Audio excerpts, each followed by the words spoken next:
Yan, nandito po muna ako sa bilihan ng mga pang-decoration sa birthday na gaganapin ko sa birthday ni Mama Tess na surprise birthday prank.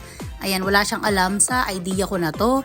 At syempre, kasasama ko dyan si Ate Irene sa aking plano. Alam na rin ni Papa Ben, pero sabi ko wala mo nang mag-iingay kung ano ang gagawin ko sa birthday ni Mama Tess. So, ayan. Nahihirapan ako ano-ano ba yung mga i-decoration ko, bibilin ko.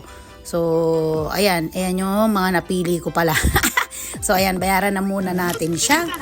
At, yun, siyempre, kasagwat ko nga dyan si Ate Irene mamaya sa aayos ng aming mga dadalhin sa aming, yun, surprise prank sa aking mahal na ina na si Mama Tess. Ayan, pamilyar na kayo sa pangalang Mama Tess.